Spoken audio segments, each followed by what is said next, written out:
Hi folks, just a quick content warning before we get started. The following episode of the Digital Diversity Podcast contains some discussion on transphobia, acephobia, and homophobia throughout gaming history, as well as some sexual references. If any of these topics are things you need to avoid, we recommend skipping the episode. Your boundaries are important to us, and we want to respect them.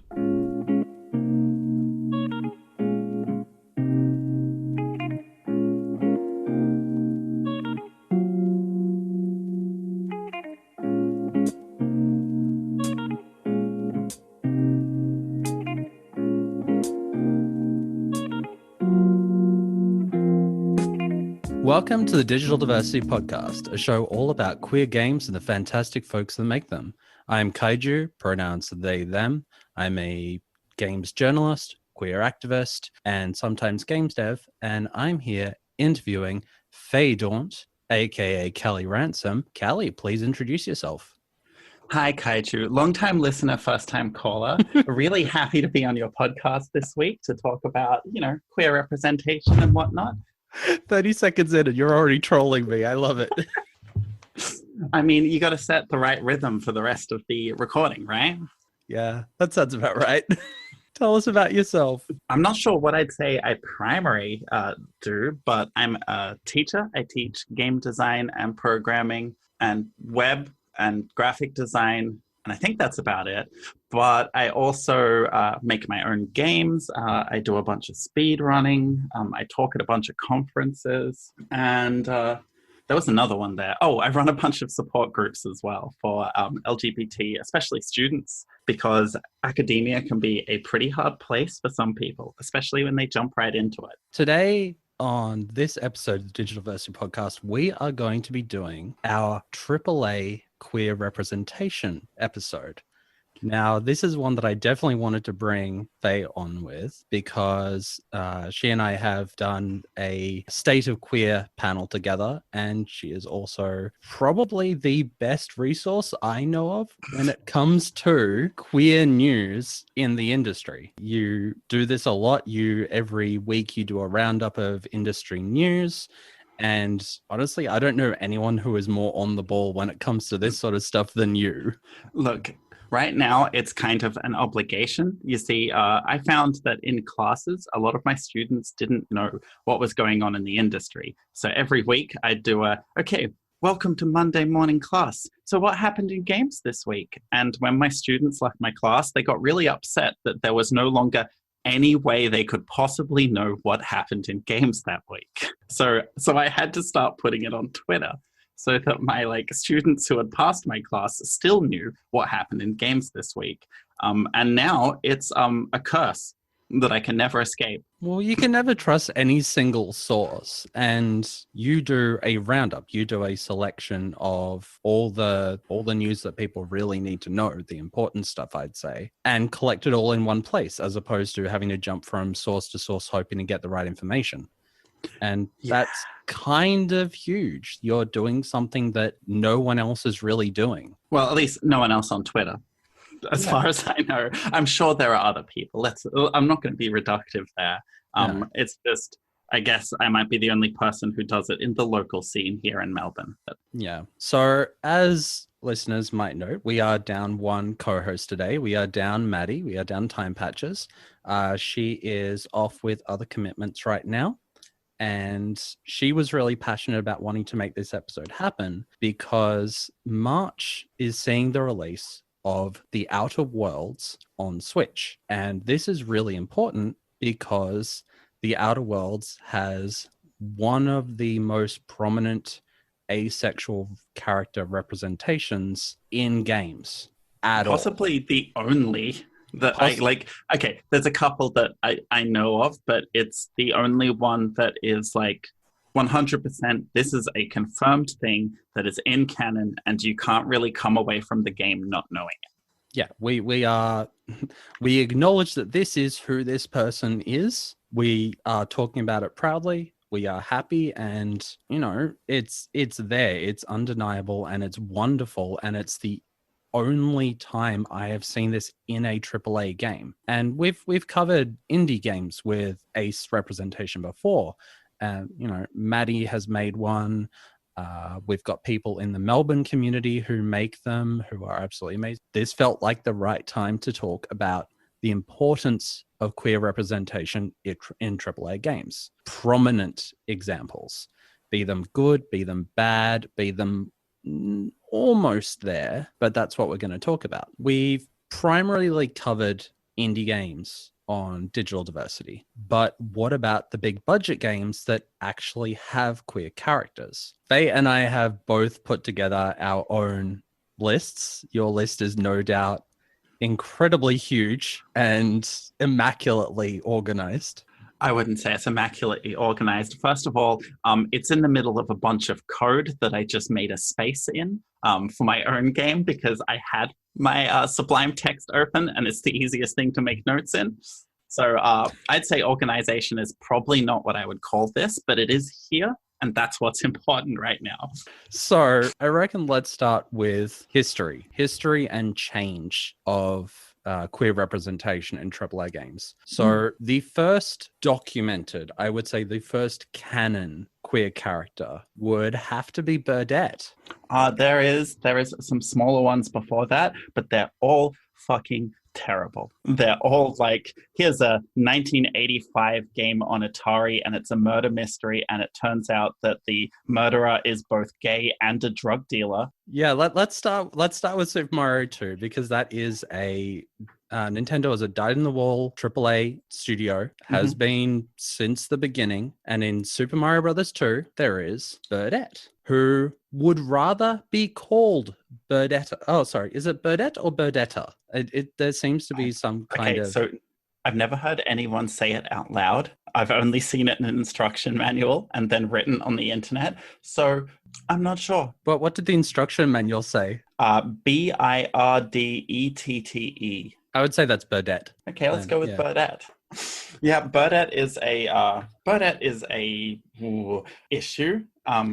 I think one of the main things, like as a trans person, the way that has been an issue is not necessarily the strange Japanese representation, which, I mean, there's a lot to talk about in this segment about strange Japanese representation, but it's more dealing with decades of shitlords doing YouTube plays and Burdette appearing and them making jokes about it. Yeah, it's not great. And this is really where things kind of started in terms of especially trans representation. And it did not get much better after that. But for those who don't know, this is off the wiki, which has its citations. First edition manual for North American release of the NES game of Super Mario Bros. 2, Birdo is referred to as a male who believes that he is female and would rather be called Burdette. Now, as trans people, both Faye and I are trans people. This is correct, right? Yes, this is correct. Yes, this is correct. We can both read that and probably be very uncomfortable with the wording. Yeah. As well as how that's handled. I would like to point out, though, that historically there is some story that goes on from here, because in Captain Rainbow... Oh, God, I'm reading that now. Yep, in Captain Rainbow, a Burdette appears as a character, and it is revealed that they are partially on the villain side, especially in Super Mario Bros. 2, because they were arrested for going into the female bathroom, which is oddly modern in the issues that some of us have to deal with, especially in places like the UK, that is horrific at the moment. And that, like, I know that the intention of that was probably as a laugh by the developers, but, you know, we seek representation where we can get it. And for me, I'm like, oh God, yeah, sing it, sister. You got this.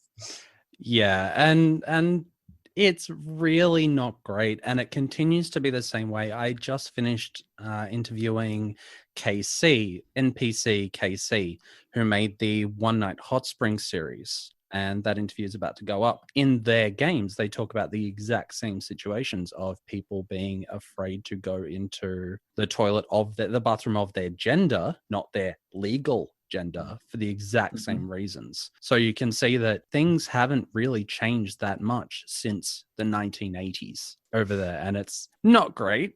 But let's move on to the next representation of a trans woman, who is also from a Japanese series, Final Fight, Oh, or Poison. Poison. Yeah. So it's kind of strange. As someone who I really enjoy the fighting games, I really enjoy fighting game competition and exhibition.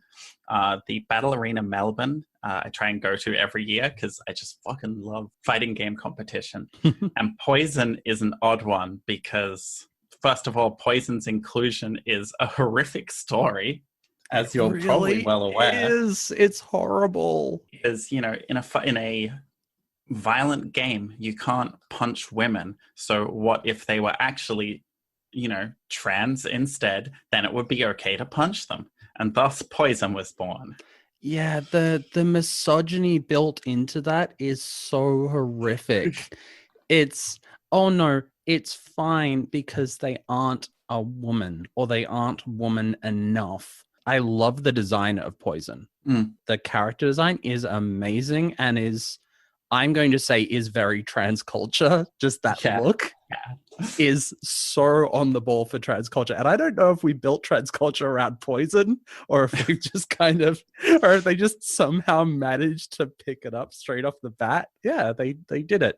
Poison in recent Street Fighters is very interesting as well, Oh. because first of all, you know, I know a lot of, like, there's a lot of trans people in the fighting game community, and I know a lot of them flock to Poison for Street Fighter because she's badass and she's got like a Molotov cocktail and like all the things you want in a character. But the problem is that every time you end a fight, there's like a note from one of the characters talking about things, and you know, every time you play a story mode, there's like a conversation about it. Oh, And no.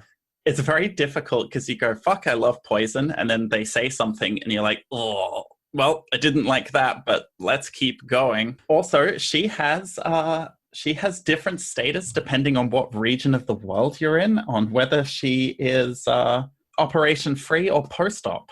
That's really fucking weird. Like it matters. You do not need surgery to be trans. You do not need surgery to be your gender. The other character I'll bring up slightly while we're talking about Street Fighter is Seth, who recently came out. Seth is a robot AI kind of thing, who has traditionally inhabited a very male body, and in Street Fighter V now inhabits one of the like jury dolls, so has like jury's physique. And Jesus fucking Christ, if you're feeling dysphoric, don't play that character, because every single other character essentially goes, what are you, a freak, a monster, etc. And it is pretty horrific to sit through. Wow, that's messed up. Yeah, not a fun situation at all, especially since being essentially a genderless robotic situation, there is no real gender assigned to Seth, but other characters have used male pronouns in the past and now are kind of not knowing how to react to this.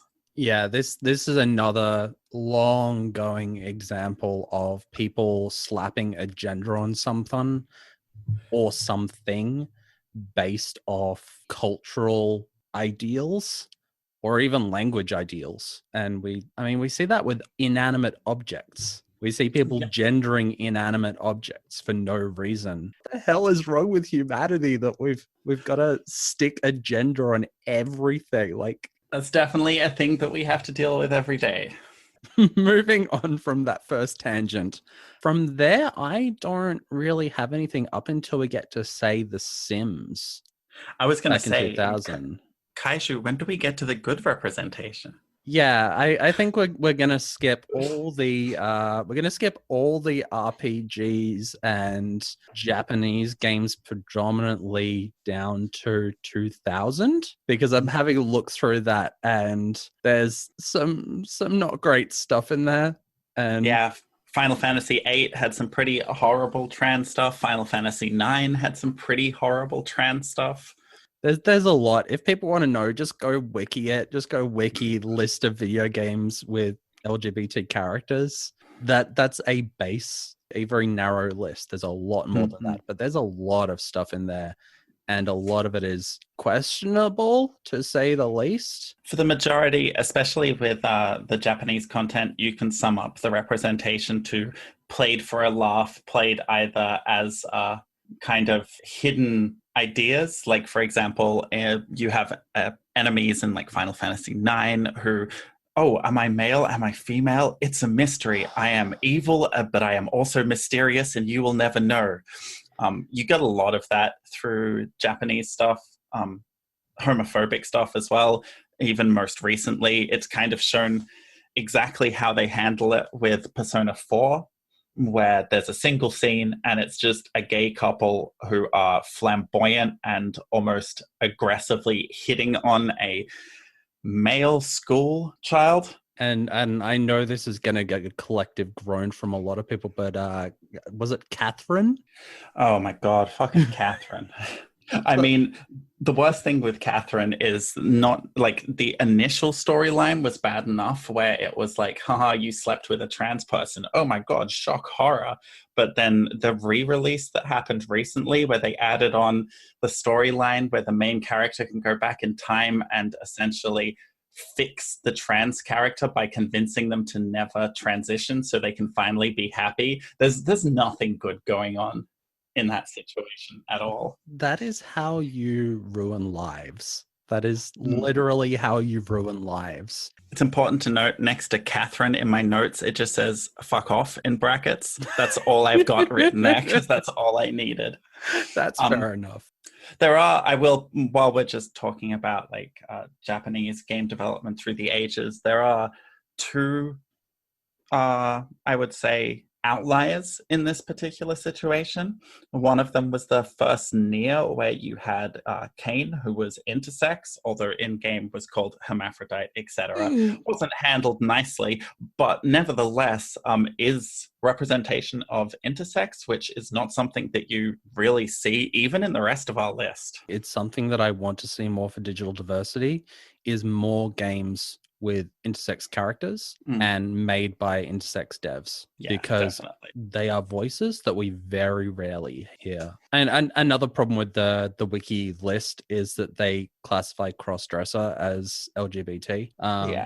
And just saying, nothing wrong with cross-dressing, but cross-dressing is not inherently queer. The only other one I'll give a mention of in the Japanese development section is Metal Gear Solid. Oh, which okay, first of all, Kojima is hugely problematic. Like it's not something we need to discuss because everyone fucking knows how bad he is at treating women and whatnot. But for a lot of the Metal Gear Solids, especially 2 onwards, he kind of seems to have got obsessed with the action movie trope of evil gays. So like, Vamp is gay, Volgan is gay. Like, a lot of these are pretty traditional, nasty, evil gay characters. But the boss, who is the last boss in Metal Gear Solid 3, as well as being predominantly a pretty beloved character in that series, has a lesbian relationship with a scientist, which is actually portrayed kind of nicely until you realize that the scientist that she's in love with is called Dr. Strangelove, in which you immediately go, okay, so you are almost there. You are almost there. I can understand that on one side, it's probably a reference to the movie Dr. Strangelove, but also you chose that name for a reason, dude. Yeah. And it's not appreciated. I unfortunately forever have to put Kojima's works in the bin just because of what he put into Death Stranding with asexual people. Yeah. There is lore in the game that says asexual people are one of the reasons everything collapsed. Oh, no, it's the other way around. It is that asexual people appeared because of the influence of the collapse. Oh, that's right. Yeah. Yeah, basically they've been poisoned in... That's right. Where ace people like me are a toxic byproduct of the end of the world. Kojima is absolutely cooked. Like there is nothing that you could say to argue that he isn't at all. So let's move on to some positive though. Let's do The Sims. I have asked these questions a lot. I asked these at a different panel I did, and The Sims has been one of the most positive influences on people coming out and people being seen of any game series ever. It's really interesting because, like, for me, The Sims kind of gets put into this bucket with representation of you have the option of creating it, which, you know, at this point in time, we kind of take for granted. In fact, when games don't let us do that, we're looking at you again, Persona. People kind of go, why the fuck can't we explore how we want to explore? Because it's kind of everywhere now. I have a whole list here of games where they are canonically containing LGBT characters, because if you make a female character, you can then romance another female character. Even if there's no change in dialogue or anything, it's just they have put in the code that that is an option that gets marked as LGBT representation. And I think The Sims is an outlier here because it doesn't just let you represent, it also lets you build your entire world around it, which is so much nicer. You can build your own poly community of gay, lesbian, bi, pan, ace, whatever you want. And that is your decision. And don't worry, we're going to talk about player sexual later. The Sims, incredibly popular. I would say the earliest real bright spark in all of that. One that lots of people had access to, I'll say. That's true. I'd also like to say early on, just around that time, Fallout 2 also allowed I think it's actually recorded as the first same-sex marriage in games, allowing players to engage with and then marry. Oh yeah, you had a choice between the siblings, didn't you? Yes. Regardless of gender. Regardless of gender. That's another player sexual, but I will give it to the early Fallout games and to Fallout New Vegas for allowing players to make their own choices and to let people experiment with who they are more. The rest of the stuff around that time is pretty lax. Like The Longest Journey has a cop that's gay. Yep. A bunch of Persona games. Yeah, I'm trying to think of what else. Persona is never going to have good examples until something big happens at Atlas. The next one is definitely a big topic. We move on to the BioWare games, because in 2003, we had a canonically lesbian character in Knights of the Old Republic. Yes. They initially screwed it up and made her bi, but in the patch, they patched her back to where she was supposed to be. I just find that entirely amusing that everyone could romance her and they're like, yeah, this is great. And then the devs go, oh no, that was a mistake. That, you know, big buff, almost like space orc woman that you're all kind of in love with. Yeah, she's a fucking lesbian. I'm sorry. You can't date her if you're a guy. Patched. Yeah, she's got that like real good kind of orc energy that I appreciate. We need more big orc energy queer characters in our games, please. But that was really the start of BioWare's inclusion of queer characters in their games. Yeah, they kind of went a little bit all out for a while, didn't they? Yeah, and it was also the first example of their, oh, we kind of messed this up, let's fix it, that has plagued their queer character inclusion since then, up until Mass Effect Andromeda. Oh god, fucking Mass Effect Andromeda. Yeah. So the BioWare games are also one of those ones that I get people coming to me a lot and telling me that these are the games that, you know, they really enjoyed, be it the Mass Effect ones, sometimes even the Star Wars ones, definitely the Dragon Age ones. People utterly love that. And I've been loving when they don't have player sexual characters. I love Dorian. Well, at least player sexual, let's say, representation. Yes. So there will always be player sexual representation in those games. Which is great. Yeah. And some of them are really interesting and some of them are wonderful and heartbreaking. Like I felt for Liara in Mass Effect. Mm-hmm. I had to protect her and then she had to protect me. It was wonderful. It kind of feels like in every main series as well, BioWare has to represent one trans character very badly. And then if they can get to another one, they do it better. Yeah. Not often in that order, though. Like in Mass Effect Andromeda, which you mentioned, we have Hanley, who is canonically trans and tells you that she's canonically trans by just going, oh yeah, here's my dead name, lol. Right off the bat, you travel to another galaxy. You're asleep for like 200 years, traveling to another galaxy, and the first thing you do is dead name yourself to the first person you see. Yep. And then in Dragon Age, you have, the trans representation that a lot of people talk about, Krem. Krem, that's her name.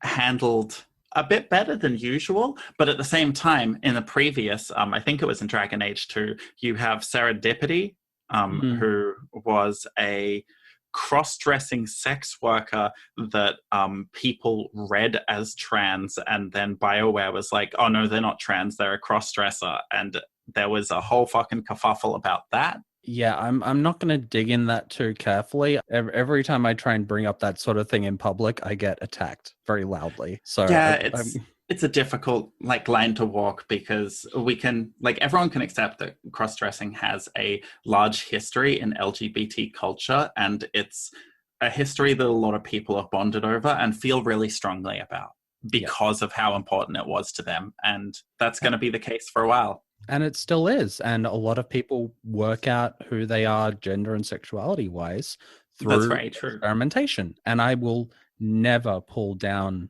a person's method of learning who they are, as long as it doesn't hurt any other people. The problem is that a lot of the stuff that gets discussed and a lot of the stuff that gets publicized hurts other people. And that's where we get some very unpleasant memeing going on. And what was just before we move on, the Baldur's Gate Enhanced Edition as well? Oh, that came out in 2012. Yeah, there was a trans character in that one, and they just... I don't know if there was a trans character. I think it was a couple of gay characters, but I find it, I may be wrong, but I find it incredibly interesting, regardless of that this is representation that was added to existing media on a re-release. What wasn't there a trans character in that as well, or in one of the Baldur's Gate games? Oh my god, I'm gonna have to Control F, aren't I? Control F to pay respects. Yeah, in Siege of Dragonspear. Okay. Yes. Yeah, and then they patched it or something because it was, again, they did a BioWare. That was in particular Beamdog Games, though. Yeah. Yeah, and their comment of, in retrospect, it would have been better served if we'd introduced it a trans character with more development time. Yeah. Forever, I am going to refer to that sort of stuff as doing a BioWare. That's totally fair. Back on Krem though, I have heard from some trans men that are wonderful friends that Krem is very much of a paper doll trans man that talks about nothing but being a trans man. Yep. And that it's inclusion, but it's so on the nose. It is so heavily weighted towards hey, guess what? We've got a trans dude character. Isn't that awesome? And it's just like, yeah, but you're not letting them live their life. You're always going to have a slight problem with representation in that if you take, for example, Celeste, with Celeste's new ending that drops the hints that Celeste is a trans woman, which is all beautiful and lovely. If you don't outwardly state things, either in a press release or in the game itself, you always get shitlords commenting you're reading too much into it and denying the representation entirely. You had the same thing to an extent in, what was it, Dream Daddy, right? Where Dream Daddy, the only representation that I've forgotten his name, but the really, really cool vamp dad was a trans character was because he mentioned how much something about binders.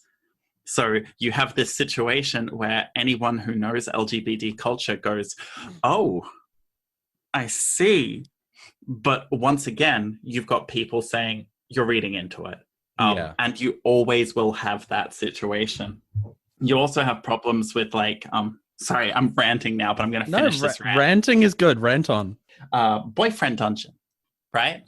Which I'm incredibly excited about because I love romancing swords and it's not something I get to do often. There is a non-binary character in that who, on the initial release of the non-binary character, I believe they're a glaive. They were painted as like the upper end of high school level, and they're very colorful and very LGBT expressive in that they have like rainbows they're wearing and whatnot. And there was instantly a hit back from a lot of the community saying, you know, it's your representation of non-binary people that they're all just kids. So there's always some kind of pushback. But I'm glad that they moved forward with Creme. They could obviously have done better. But it's a very fine line you walk between outwardly stating this character is trans and then just trying to hide the hints. Yeah. And let people decide. And on that, last rant. Samus from Metroid. There was a situation in, I believe, during the original release of Metroid where people, you know, they had that, it might have been Super Metroid, they had that scene where Samus's armor explodes and it reveals that Samus has been a woman under this the whole time. People made a joke, if it's a woman the whole time, why does she have such broad shoulders? And the developer used a slur for trans people in Japan as a joke to say, this is why. And so you have just as much canonical truth in Super Metroid that Samus may be trans. And I think a lot of people have also latched onto that saying, hey, look, the developer said it. I don't care that they retracted it later. They said it out loud and it was meant as a slur, but I'm going to fucking grab onto that for the rest of Samus's life and mine. And that would be preempting Super Mario Brothers 2 by 2 years. Metroid was 1986, meaning our first trans character and our first AAA queer character is Samus from Metroid. Arguably. I mean, people love to, you know, there's so little representation, especially early on, that if we get a hold of anything, we're going to fucking bite down. We're not going to let that go. Oh, you don't have to tell me fucking twice. You know, I am all in on the Link is non-binary train, and I will hold onto that with my teeth for as long as I have to, because the dev of that for Ocarina of Time says that Link's gender is up to the person who plays it. Aww. For me, a non-binary person, I'm gonna go, yeah, Link's non-binary. Deal with it. I think that's fine. I think that's a good way to deal with it. As you said, we queer gamer types tend to bite down and not want to let go because, you know, we don't get represented, which is why we're here talking on this podcast right now about the fact that we barely get to exist in AAA games. But we have recently a lot better. Yes. Let's jump forward.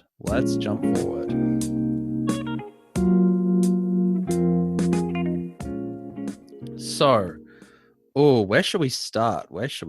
There's a lot of good ones. In the last couple of years, we have had Assassin's Creed Odyssey, where we had Cassandra, where we, you know, literally had the ability to have a gay woman character. Which is absolutely fantastic. Assassin's Creed does historically have in those previous games a single gay character in each game. Yeah, and you date it back, you go back, and it gets worse and worse. Like, you date it back to the original Assassin's Creed, yeah, and one of the characters is targeted because they're gay. Yep. And you have in Brotherhood Leonardo da Vinci and his pupil, which is a relationship which is problematic. Yeah. And we're not saying that Assassin's Creed Odyssey did everything perfect. Ubisoft did put in some DLC that forced your character to essentially end with a heterosexual relationship in order to make babies. Yep. Because they needed to keep their very important canon like absolutely normal. This is a canon where I would remind you the like fucking weird alien links in it means that she could have just had a magic item that she touched and it went, ooh, baby. But they decided that this time, aliens might not be involved. But I believe they went and fixed that. So they did a BioWare and they fixed their DLC. I'm not sure how it's gone. I haven't gone that far in the game, but I'm sure there is some kind of magic item or something that is used for the sake of making babies. I may be wrong, but I think what they just did is said, if you don't choose this option, then your story is no longer canon from this point. Oh, wow. That's fucked up. But I may be wrong on that. It was a while ago that I read those articles about it. We've got the non-binary representation in Apex Legends and in Borderlands 3. Okay, if we're gonna mention Apex Legends, we have to pair side by side Apex Legends and Overwatch. Oh yes. Oh god. Because you have a unique situation in both of these games where essentially they are games that just have a multiplayer component. Like all you do is you play multiplayer. There's no space for character design in this kind of dynamics, right? However, they approach them in two different ways. And I think Apex Legends is done a lot better, where when they released the game, they also released little breakdowns of every character where they went, this person is non-binary. This person is a beautiful Maori man who is aggressively defensive of his relationship and of all the people that are important in his life, and he's beautiful and you should love him. Whereas Overwatch did the opposite, where it went, here are all these people. You know them because of the voice lines they say, and then a year later, oh, and this one's gay. Yeah. And then 2 years later, oh, and this one's gay too. Did we not mention this? Anyway. Drip feeding queer representation is one of those unending bugbears that we see right up there with killing of the gay characters as a plot line. And it needs to end. We need to ditch that. And what else is there? Oh yeah, Outer Worlds. The reason we're here, the wonderful dear Pravati, who, slight spoilers, you help to find themselves and help to find where they feel comfortable in relationships. Not going to go too much deeper than that. Who also essentially adopts the robot in your team, which is the sweetest fucking thing ever. Pravati is beautiful. Yeah. And she should be treasured. A beautiful, wonderful character who is canonically ace, ends up in a lovely relationship if you follow that storyline. And is one of the purest characters in all of video gaming, and I will fight to keep them alive because they are amazing. But yeah, so those are the big ones that I can think recently. Can you think of any other recent examples? We should probably just mention a little bit more details on Borderlands. Just because you had a situation with Borderlands 1 where there was like, I think Moxie was the only really confirmed canonical gay character, and that's because she hit on everyone. So it's like, yeah, she's bi. There we go, done. But as soon as Anthony Birch took over writing that, it has rapidly changed to, oh yeah, basically everyone is at least bi. Like to the point where if you try and do research about it, you find articles with people going, where was it? It was essentially like, can we please stop with the representation? Everyone's fucking gay at this point. And me, as a straight gamer, feel like I'm not getting represented in this game anymore. I'm so mad. I'm going to go start a straight pride parade. I really like in, I think it's Borderlands 3, Lorelei. Mhm. The story, their storyline there, because they are like canonically non-binary, but they talk about considering transitioning to becoming a trans man. And they have this really interesting kind of conversation about how in this sci-fi world, you can represent yourself however you want, and changing your body isn't necessarily a hard state to achieve, but about how the important thing for them is the transitioning emotionally, and how that is still something that they would have to do outside of physically. And I kind of think that's a really sweet little conversation and story to have. It's also true as fuck. Yeah, Like exactly. it doesn't matter where you are on the transition like spectrum. The emotional transition is the most complicated part of the lot. Like how you see yourself, how you perceive yourself with the people around you. Like it doesn't matter if you're going into medical transition or not, but your emotional transition is huge. And to include something like that in one of the most popular AAA franchises in the world is huge. It's really sweet. I'd also like to say, in terms of recent, Rockstar is always bad. In fact, I just have a section here marked Rockstar is always bad. Like in Grits Grand Theft teeth. Auto, every single gay character is either flamboyant or a horrible criminal. You have like overly flamboyant gay police and construction workers singing YMCA. You have horrible transphobic things in the street. If you have any main character who says that they're not entirely straight, like Trevor in 5, he's like, "Oh yeah, I'm bi." Also, you know, I have forced myself on a lot of men in prison, and that's how I know. And you're like, "Oh God, Rockstar." Even in Red Dead Redemption, you have situations with DeSanta, who's one of the captains of the Mexican army, who does this whole thing about forcing himself on children recruits. And you're like, Rockstar, at least try and balance it out. Even in the slightest, you are fucking terrible at this. Gotta remember the Red Dead Redemption ones as well. That was a game where people made fun of the fact that you could assault and murder a suffragette. Yeah. And that it became a joke. That it became a meme. To the point where didn't they have to make the suffragette immortal? Yes. I remember something. Yeah, it's absolutely ridiculous. Yeah, because it became so problematic to have someone asking for equal rights that they just went, oh, we've got to step away from that. There are a couple of other AAA things that we are not going to talk about just because it would take an entire podcast to go through that. Yes. So we're gonna limit ourselves. I'd just like to say that in a world where we have Hollow Knight, which is a game about bugs, right? Which still has both non-binary representation through the knights, who are all genderless, right? But there's also a beautiful love story about two bugs who discover this gay relationship, and when you get them together, you get an achievement called a happy couple, right? It's a game about fucking bugs. Not literally fucking bugs, or not literally? Well, in this case, possibly. We don't know about the Nailsmith and Shio and how they both like to interact. All we know is that they are in a loving relationship, and that's really all we need to know. Yeah.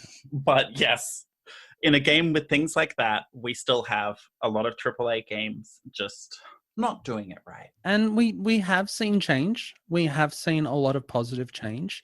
So we were talking about Japanese games before, and was it last year that the devs of Yakuza went back and ripped the transphobic stuff out of Yakuza 3? That it's not so much went back, they're re-releasing them. Yeah. So while they were in the process of that, they were like, maybe if we just don't include this in the re-release, that might make the world a slightly better place. And that helps. Just going back into them and like either patching out or re-releasing them without the problematic content is a positive step forward. It shows that they've at least learnt that something went wrong. Mm. and that they may not have handled something as they should have. We'll see how that goes. I'm really curious to see how things go this year, especially for our panel if PAX is still going on this year.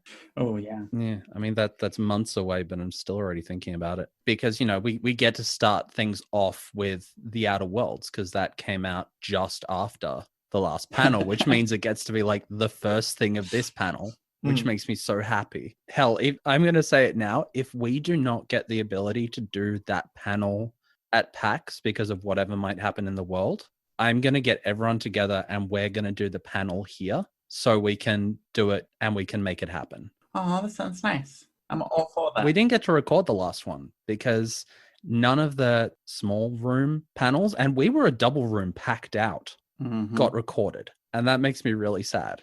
And not just because we didn't get the collective groans. It's been a time. It's been a time. Fuck. Let's quickly move on to player sexuality. Let's move on to the concept of your romance options are there no matter who you pick, no matter who you create your character to be. That is player sexual in a nutshell, is that that specific characters are just going to go for you no matter what, with no explanation of whether they're bi. They're just going to go, hey, you're the Inquisitor. Let's burn down. Let's bone down. Not even cuddle. Let's just bone down because you're the Inquisitor, and I'm into that. I mean, I could spend another hour talking about sexual relationships in games because some of them are very strange, like in Mass Effect, where you're like, let's burn down. This has been great. Can you look after my fish? I have to go save the galaxy. That just sounds like a poly relationship to me. Like, it's true. That just sounds like so. It's like, oh crap, it's Wednesday. I'm flying off to another country for a game dev thing. Can you feed my cat while I'm gone? You've already got a key, so it doesn't matter. I'd like to say with the player sexuality in that, personally, the purely enforced straight relationships, aka what you see in Persona and whatnot, are frustrating. But whenever every single character that you could possibly romance will romance you regardless of the gender, it kind of removes the characterization of that person. It creates lesser characters because ultimately these aren't people anymore. They're just rewards for relationships. Yeah, we don't see straight characters, we don't see cis-het characters as a bad thing. We want there to be more openly queer characters. Yeah, and that is the one we mentioned before with KOTOR. I don't know how to say her name, Juhani. Yeah, that's a great example because she's the only pure queer character in that game, and all the rest are kind of just allowing you either just straight relationships or bi relationships, but just having that representation that's like, oh yeah, she's queer and she's more specifically a lesbian and she's going to stick by that regardless of what you do, is a beautiful character to see. Yeah, we don't need to see a lot of characters with full-on explanations about who they are and their backstory and their life story, but I just want more characters like Johanny. You just go, I'm into girls, and you go, cool, and walk on. Like, or I'm into guys, sorry, just move on. We get that sometimes. We got that with Dorian, and we got that with Sarah from both from Dragon Age, because they're both canonically gay, and like I think Dorian only hooks up with the male characters and Sarah only hooks up with the women characters, and that's great. That's what we want, but they don't give you massive life stories about it. And the bull who just hooks up with everyone. Who I is the bull canonically bi, or does the bull just not care? Like the Iron Bull. He is openly bisexual. Yeah. Like openly so, which is lovely to see. Especially because you have a thing in media where the characters that tend to be openly bisexual tend to be women. Yeah. The Iron Bull is also just lovely. I just want to cuddle him. Like, big cuddle energy going on there. And I just love, especially on like lists like the Wikipedia one you mentioned before with the list of video game characters, video games with LGBT characters, how many just say main character, potentially gay, lesbian, or bisexual, depending on player choice. Yeah, I brought this up in the State of Queer panel that I made a spreadsheet essentially of all of the romance options in the BioWare games. And there's this usually one straight character in the game, maybe two gay characters, like strictly same sex or same gender relationship characters, and then you've got everyone else is player sexual, but no one talks about it. Yep. Some of them, some of them do better than others. I think that the Dragon Age games have done better with bi-rep than said Mass Effect ones have. But that's not saying a whole heap. But yeah, like you look at the spreadsheet and it's like romance options. This one, if you're playing male shepherd, this one, if you're playing femme shep, these ones, anyone, don't worry about it. They're all aliens. Doesn't matter. Which that we end up moving back onto this thing of non-human representation for queer characters, but that's a whole other podcast. Yeah. Your talk last week where you mentioned for non-binary representation, you either need to wear a gas mask or be a robot. Yeah. I would like to also add you're allowed to be a bug as well. It's okay. Oh yeah. Like as long as you are non-human representation, generally, or non-visible human representation, you can be non-binary. It's fine. It's true. One game that we didn't touch on that's borderline AAA is, of course, Life is Strange. Oh, fuck. I love Life is Strange. Which, of course, came under some fire for killing off lesbian characters, but also a little bit of fire for queer baiting, but is overly a lovely game. And we have the Tell Me Why coming out soon by the same people with the trans character. I am really curious to see if that doesn't just turn into another paper doll trans character, because I'm really hoping it doesn't. There was a whole kerfuffle about it when they discovered that they didn't have any trans writers on the team. But also on doing research, they have not only the head of a trans support group consulting on it, but they also have a heavy population of trans testers who they are running through it to make sure. So while they could do one step further and have a trans writer on, I still think that we should give them props for the consultation, and for like having people there to check what they are doing, because that's asking for your accountability for your own work, and that's good. Yep, that I consider that to be, I would consider that to be bare minimum for this sort of stuff, but I will still give them massive props for it. Keep in mind that because they are being supported by, I think it's Microsoft, when you have a company like that and you want to, for example, write a story that has a trans character, you can't just hire a trans writer. You have to submit paperwork to the people who are paying your ways and be like, we need this for this reason. And they can just straight ahead say, no, you have enough writers, and that's fine. And that may be the case. There's no confirmed either way, but they are working under those constrictions. So the fact that they got so many people in to check is still really positive in my book. And I think all they got when they revealed that was negative press. Yeah. So I just wanted to kind of be the devil's avocado there. No, that's a totally valid response, and I get that. It's a hell of a lot easier to ask for funding for more playtesters and just don't specify who you're going to get into playtest than it is to say, oh, hey, we need a writer from the trans community or from the non-binary community or from the gay community or whatever. And it's like, why do you need another writer? Don't you have enough writers? So yeah, it's definitely an interesting one. And I'm looking forward to seeing how it goes. Like I really loved Life is Strange. I loved Life is Strange Before the Storm more than Life is Strange. Yeah. So I was actually asked by my streaming group to try Before the Storm first because they'd all done Life is Strange and then the Before the Storm. And they wanted to see how I would bond to the characters that way instead of seeing the worst of things first. I get to see the best of things first. And, having played Before the Storm first, I don't like where the original Life is Strange went.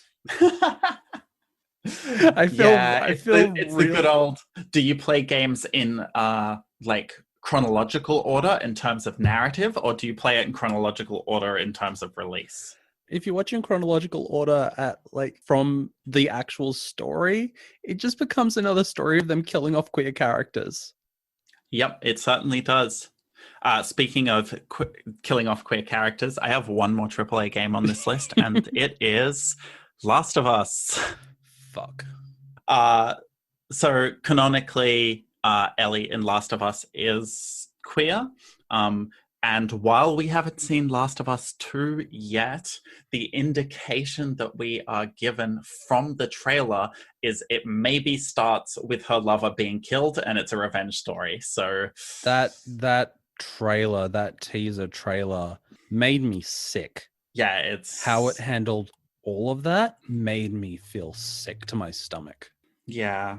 That game's coming out this year, isn't it? They're like abusing their staff with crunch to make sure it comes out this year, right? Of course they are. Yeah. You saw my news post yesterday. Yeah. So someone bring out the newspaper because Naughty Dog needs a bop on the nose. My favorite tweet about it was by far "This is Naughty Dog, the beloved developer that makes all the games you love." 5 seconds later, we regret to inform you that the dog is naughty. Yep. We don't know how it'll turn out. And also, you can expect a lot of delays over this year due to the virus. Partially because studios will be shut down, but and I mentioned this in my news yesterday, all of the Chinese studios are already shut down, and most big companies actually outsource a lot of asset creation to them. Yeah, this is going to hit the entire industry very hard, and it already has with all the conventions and everything shutting down and being cancelled and being postponed. It's going to be a difficult one. There's a lot to draw in. If people are curious, if people want to know more about the history of queer representation, as I said before, I'm going to chuck some links in the bottom. There's the list of games with queer characters up on Wiki.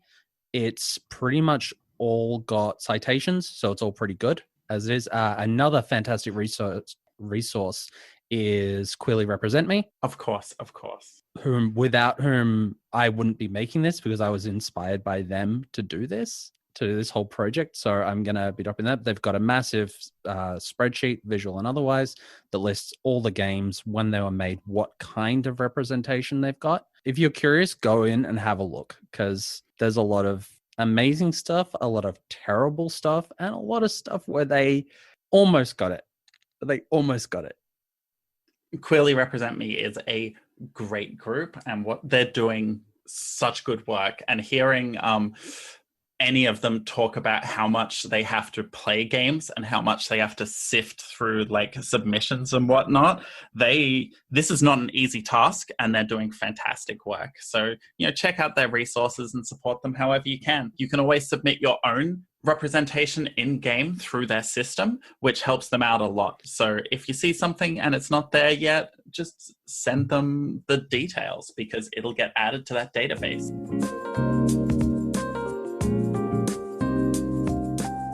Now it's time for You Need to Play This. And I am so happy to bring Faye onto You Need to Play this time round.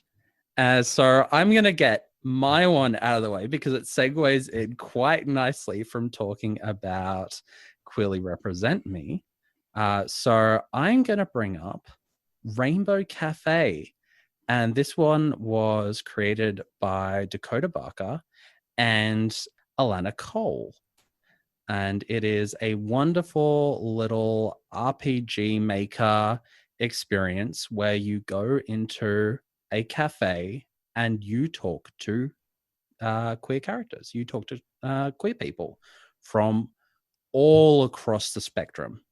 There are lesbians, gays, trans people, non-binary people, bisexual people, and they're all there, and they are all quotes from the community.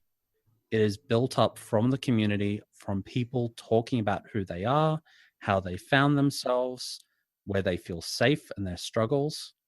And it's wonderful. I've streamed it a couple of times because I just get so much positive feels from it. And I highly recommend it. There'll be a link down in the below. Faye. Okay, so I got two. I'm cheating a little bit. The That's first okay. one. We're missing out on Maddie, so it's totally fine. Oh, cool. You're covering Maddie's one. So my first one is actually one that it's a little bit of a personal favorite of mine.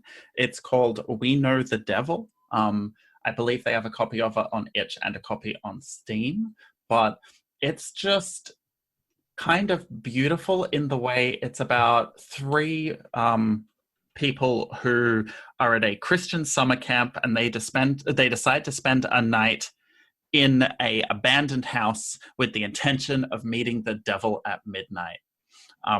And it's like visually beautiful because while it's a VN, it's like hand-drawn characters over real photographs. And it's this like dissidence, which I really appreciate.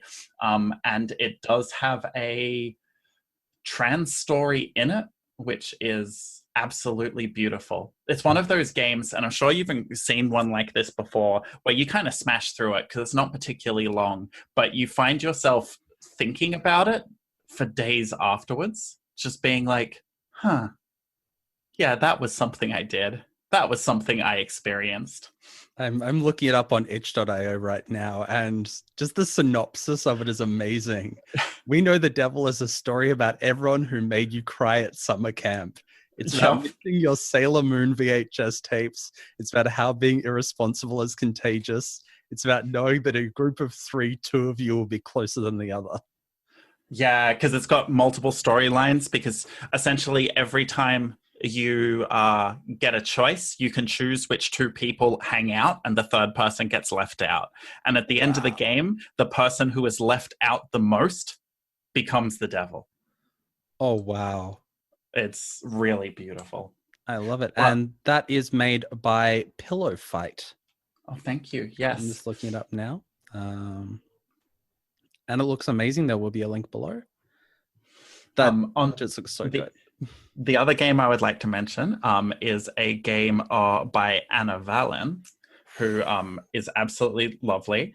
I have been doing a lot of talking recently about the interlap of sexual culture and games. Recently, I flew down to Digra, and with Marlianne Botts, we gave a talk about our investigation into the heel sluts BDSM community and how they link games and consensual kink culture. And it was a really interesting thing to do a deep dive on. But related to that, because Anna Valen has also done a deep dive into heel sluts, one of the two other people in the world who has published something about that subculture. She made a game called Blood Pact, which is kind of trans BDSM succubus visual novel. The clip that Kotaku has taken out of it, I kind of really represents it to me, which is just, I should explain, the horned creature said. I am in debt to you. You've done quite the favor for me. The woman lifted her hand and raised the codex, which looked suspiciously like her own skin. Your blood has rejuvenated me, binding my soul and my body once more. It was rather nourishing, might I add. You are rich with the very nutrient I crave. Which is? The woman smirked. Estrogen. It's just like absolutely beautiful in terms of like trans BDSM experience, and it's quite short, and I recommend it heartily. I love the idea that there's essentially a succubus going out there getting her HRT off of trans women. Oh, it's so good. So good. It is very 18 plus. We will have a link to that below as well. It is one of the best written pieces of interactive fiction I have ever read. Like across the board, it's pretty much a kinetic novel. I don't think there's any real choices in it. No, it is definitely a kinetic novel. It's definitely kinetic, but it is one of the best written stories that I've encountered. Anna is also someone that covers adult gaming in a very positive way. Is one of the only other people I know of that covers adult queer content in a positive way. And like we need more people like Anna. Well, once I finished my current game that I'm developing, The Stranger Next Door, a extra diegetic meta real-time horror narrative mobile game, I'm actually looking at doing a lot of research and investigation onto adult games, because Anna's work is absolutely fantastic, and I think we need more like it. Anyway, I think this is it. I think we're done. Excellent. Thank you very much for joining me today, Faye. Please tell the wonderful folks where they can find you. Oh, well, you can find me most often on Twitter. It's at Callie Ransom, CALLIERANSOM. Or if you're searching, Callie Pepper also works. It's the blonde avatar with the glasses and the lots of mascara. I post my news there every week. I also have to fix my website because my SSL certification has expired, but you can find that at cali.zone, or the Cal Zone, if you will. I'm very glad I grabbed that URL. And you can find me on the Twitter at NB Kaiju. You can find the Digital Diversity Twitter account at Digidiverse, DIGIDIVERSE. You can find our blog at nbkaiju.com. That's where all our written interviews go up. And we have a Patreon, and that is just patreon.com/digital diversity, all one word.